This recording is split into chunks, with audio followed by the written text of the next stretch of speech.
अनेक रिश्ते नाते, अनेक संसार, अनेक लग्न जुळतात ते फक्त या पोह्यांवरती. आता फक्त या पोह्यांवरती मी म्हणत नाही बरं का, कारण की या पोह्याला असाधारण महत्त्व आहे महाराष्ट्रामध्ये. कारण की जेव्हाही मुलगा मुलीला बघायला जातो त्यावेळी ती चहा आणि पोह्यांचा बेत ठरलेला असतो आमच्या इकडे.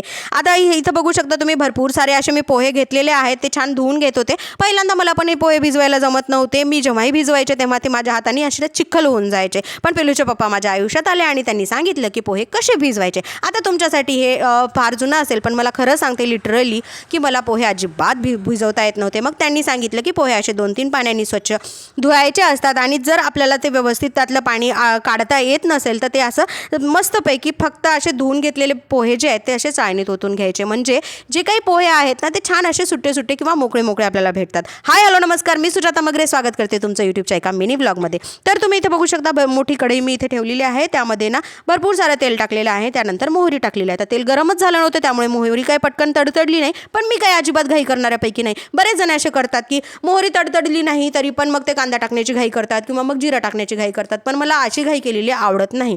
त्याचमुळे जे मोहरी आहे ते मी पूर्णपणे फुटू दिली आणि त्यानंतर जे आहे जिरं टाकलं आणि पहिल्यांदा इथे मी मिरची टाकून घेतली. मिरची आणि सोबतच मग त्याच्या मी ना शेंगदाणे असतात ते शेंगदाणे पण मी टाकून घेतले. आता असं का बरं करायचं त्याचं कारण तुम्हाला सांगते. कारण मिरचीचा जो काही तिखटपणा असतो ना तो त्या तेलामध्ये उतरला पाहिजे आणि शेंगदाणे जे असतात ना त्याला फ्राय व्हायला थोडासा वेळ लागतो. त्याचमुळे शेंगदाणे आणि मिरची थोडं सोबत टाकायचं. आता ही प्रोसिजर लवकर व्हावी यासाठी ना मीठ टाकून घ्यायचं. म्हणजे ही प्रोसिजर जी काही भाजण्याची आहे ना किंवा मिरच्या तळसणाची आहे किंवा मग शेंगदाणे भाजण्याची जी प्रोसिजर आहे ती आहे ना ती लवकर फास्ट होते. त्यानंतर तुम्ही बघू शकता आता हे सगळं झाल्याच्या नंतर मी कांदा टाकला. आता कांद्याचं पण विशिष्ट असं महत्त्व आहे. आता कांदा की नाही जेव्हा आपण भाजीमध्ये टाकत असतो त्यावेळी तो तांबूस रंगाचा होऊ देणं गरजेचा असतो. बिर्याणीमध्ये टाकतो तेव्हा तो थोडासा असा काळसर झाला तरी चालतो. पण पोह्यामध्ये ना एक्झॅक्टली कांदा जो आहे तो लालसर रंगाचा नाही पाहिजे किंवा मग काळपट झालेला नाही पाहिजे. तो असा अद्दरकच्चा झालेला पाहिजे. आता हे सगळं टाकून घेतल्याच्या नंतर त्यामध्ये मी हळद टाकली आणि इथे बघू शकता तुम्ही जे काही पोहे भिजवले होते ते टाकले. आता पोहे भिजवल्याच्या नंतर मी सगळीकडून असं परतून घेणार आहे.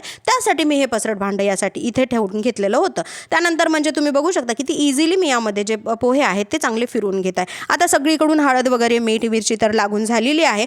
हे सगळं केल्याच्या नंतर म्हणजे ही प्रोसिजर थोडीशी लेंदी आहे. थोडासा कंटाळा येतो पण नाही करायचा कंटाळा. छान असं फिरवून घेतलेलं आहे. फिरून घेतल्याच्या नंतर यामध्ये मी चक्क पाण्याचा जो आहे तो शिंतोडा मारला. आता तुम्ही म्हणसाल की पोह्यात पाणी का टाकलं, तर याचा अर्थ असा होतो की जेव्हा आपण पाणी टाकल्याच्या नंतर जेव्हा आपण पोहे फ्राय करत असतो त्यानंतर ते असं कडकपणा येत नाही. म्हणजे पहिल्यांदा पाण्याचा शिंतोडा मारायचा, त्यावरती झाकण झाकून ठेवायचं आणि एक्झॅक्टली ना असे सॉफ्ट पोहे इथे तयार होतात. त्यानंतर भरपूर सारी कोथिंबीर जी आहे ती यामध्ये मी टाकलेली आहे. पोहे परतून घेतले, छान सर्व केले. व्हिडिओमध्ये तुम्ही बघितल्याप्रमाणे प्रत्येकाच्या प्लेटमध्ये टाकले. व्हिडिओ कसा वाटला कमेंट सेक्शनमध्ये नक्की सांगा.